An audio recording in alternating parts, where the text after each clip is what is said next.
اعوذ باللہ من الشیطان الرجیم بسم اللہ الرحمن الرحیم الحمد للہ رب العالمین والصلاة والسلام علی اشرف الانبیاء والمرسلین وعلی آلہ الطیبین الطاہرین المعصومین المنتجبین ولعنۃ اللہ علی اعدائہم اجمعین من یومنا ھذا الی لقاء یوم الدین. اما بعد،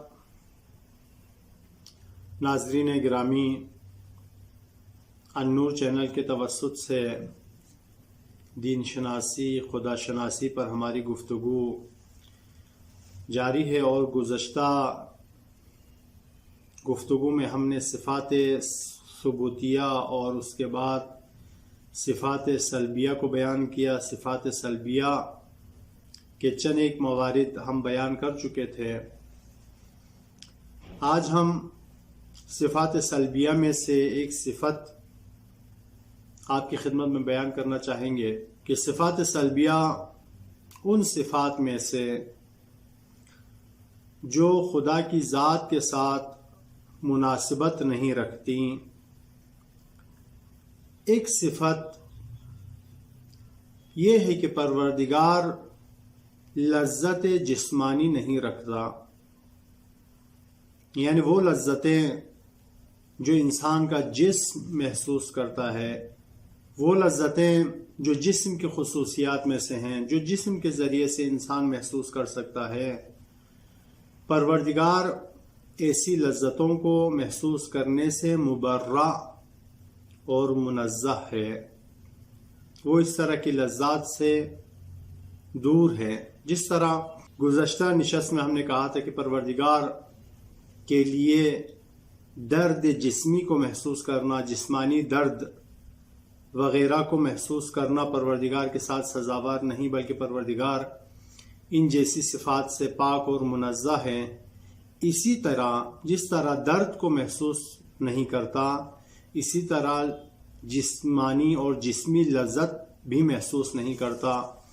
لذت جسمی جیسی محسوس کرنے والی صفات، ان سے پروردگار پاک اور منزہ ہے، کیونکہ خود اس کے نام سے ہی یہ بات واضح ہو جاتی ہے کہ لذت جسمی اور جسمانی لذت ہی وہ خصوصیت ہے کہ جس کا دار و مدار جسم کے ساتھ ہے. اور چونکہ پروردگار جسم سے مبرّع ہے، جسم سے منزہ ہے، جسم و جسمانیت سے پاک ہے، لہذا تمام وہ خصوصیات جس کا تعلق ڈائریکٹ یا انڈائریکٹ جسم اور جسمانیت کے ساتھ ہو، ان سے بھی خداوند عالمین مبرّع ہے. لیکن ناظرین گرامی، ایک سوال یہاں پر اٹھتا ہے کہ خود لذت کی دو قسمیں ہیں. ایک لذت کی قسم ہے جسے کہتے ہیں جسمانی لذت، لذت جسمی، وہ لذتیں، وہ لطف، وہ احساس جسے جسم محسوس کرتا ہے، ایسی لذتوں کو کہتے ہیں لذت جسمانی. لیکن لذت کی ایک قسم ہے جس کو کہتے ہیں لذت عقلی. لذت عقلی لذت جسمی سے ہٹ کر اس کے علاوہ کوئی دوسری شے ہے. لذت جسمی تو وہ لذت ہو گئی جسے جسم محسوس کر سکے، لیکن لذت عقلی کسے کہتے ہیں؟ آئیں، کیا لذت عقلی بھی پروردگار کے لیے لذت جسم کی طرح محال ہے، یا پروردگار کے لیے لذت عقلی ممکن ہے؟ آئیے پہلے ہم اس کو سمجھنے کی کوشش کریں کہ لذت عقلی کہتے کسے ہیں. تو عزیزان گرامی، لذت عقلی ہر اس لذت کو کہتے ہیں کہ جسے انسان کی عقل اور انسان کا ذہن محسوس کر سکے. اب عقل انسان کی کون سی لذتوں کو محسوس کر سکتی ہے؟ انسان کا ذہن کون سی لذتوں کو محسوس کرتا ہے؟ تو انسان کا ذہن اور انسان کے عقل کے لیے سب سے زیادہ محسوس ہونے والی لذت والی شے کسی شے کے کمال کو دیکھنا ہے. جب انسان کسی کمال کو دیکھتا ہے، جب انسان کسی اہم اور اچھی خصوصیات اور صفات کو دیکھتا ہے تو انسان اس اچھی خصوصیت، اچھی صفات کو دیکھ کر لذت محسوس کرتا ہے. کسی اچھے کمال کو دیکھ کر انسان لذت محسوس کرتا ہے. مثال کے طور پر اگر ہم چلے جائیں کسی سرسبز و شاداب فضا میں، وہاں کے پھول دیکھ کر، وہاں کا سبزہ دیکھ کر، کہ ہر طرح کی لذت کو جسے عقل کے ذریعے سے محسوس کیا جا سکے لذت عقلی کہتے ہیں. عقل ہر اس کمال کو محسوس کرتا ہے، ہر اس کمال سے لذت حاصل کرتا ہے. لہذا کیا اس طرح کی لذت عقلی بھی پروردگار کے لیے ممکن ہے یا ممکن نہیں؟ تو عزیزان گرامی دیکھیں، پروردگار صرف کمال ہے، کمال محض ہے، کمال اور اچھائیوں کا مجموعہ ہے، صفات حسنہ کا مجموعہ ہے، صفات خیر کا مجموعہ ہے. کیا پروردگار اپنے ان کمالات کو، اپنے ان صفات حسنہ کو بھی محسوس کرتا ہے، اس لذت کو بھی محسوس کرتا ہے یا نہیں؟ تو عزیزان گرامی، علماء اور متکلمین کا کہنا ہے، اکثر متکلمین فرماتے ہیں کہ لذت عقلی کا حاصل کرنا پروردگار کے لیے محال نہیں ہے، جس طرح لذت جسمی پروردگار کے لیے حاصل کرنا محال ہے. کیونکہ پروردگار صرف کمال ہے، اور ان کمالات کو جو پروردگار میں پائے جاتے ہیں یا جن کا پروردگار مجموعہ ہے، ان صفات حسنہ کا مجموعہ ہے، انہیں پروردگار سے بڑھ کر کوئی اور محسوس کر ہی نہیں سکتا. لہذا پروردگار لذت عقلی رکھتا ہے، اور پروردگار کا لذت عقلی رکھنا عقل کی روح سے کوئی منافات نہیں رکھتا.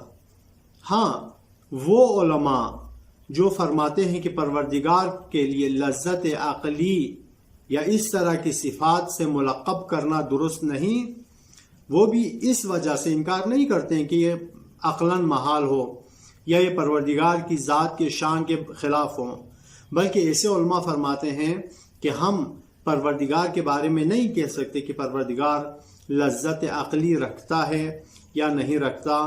کیونکہ اس طرح کی صفات قرآن میں، آیات میں، روایات میں وارد نہیں ہوئی ہیں.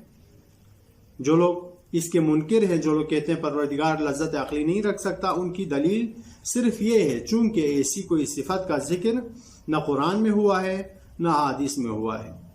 قرآن اور احادیث سے ہٹ کر باقی عقلاً کوئی چیز اس میں محال نہیں ہے. صفات سلبیہ میں سے اگلی صفت جو ہم آپ کی خدمت میں بیان کرنا چاہتے ہیں، اور یہ آخری صفت ہوگی، اور اس کے بعد انشاءاللہ ہم نئے موضوع میں جائیں گے، وہ یہ ہے کہ پروردگار کی صفات اور ذات کا ایک ہونا. عزیزان گرامی، یہ جو ہم نے کہا ہے کہ پروردگار کی ذات اور صفات کا ایک ہونا، متحد ہونا، یہ اتحاد ذاتی ہے. یعنی جب سے ذات پروردگار ہے، اسی دن سے، اسی لمحے سے صفات پروردگار بھی ہے.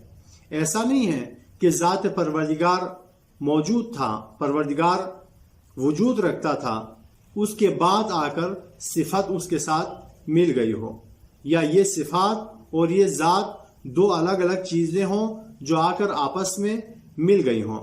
بلکہ صفات اور ذات کا ایک ہونے کا مطلب یہ ہے کہ جو پروردگار ذات پروردگار ہے وہی صفات پروردگار ہے، جو صفات پروردگار ہیں وہی ذات پروردگار ہیں. ذات پروردگار اور صفات پروردگار میں جدائی ممکن نہیں. اگر ہم صفات پروردگار کو ذات پروردگار سے الگ کر دیں تو اس سے لازم آتا ہے کہ ذات پروردگار اپنے وجود کو ثابت کرنے کے لیے ان صفات کی طرف محتاج ہو. اور پروردگار کی صفات میں سے پروردگار کے کمالات میں سے ایک کمال یہی ہے کہ پروردگار غنی بالذات ہے، پروردگار کسی شے کی طرف محتاج نہیں۔ اگر ہم صفات کو ذات پروردگار سے الگ کر دیں تو اس سے لازم آتا ہے کہ ذات پروردگار اپنے وجود کو ثابت کرنے کے لیے، اپنے وجود کو قائم رکھنے کے لیے ان صفات کی طرف محتاج ہو جائے۔ لہٰذا ہمارا دعویٰ ہے کہ پروردگار کی ذات عین صفات ہیں اور اس کی صفات عین ذات ہیں۔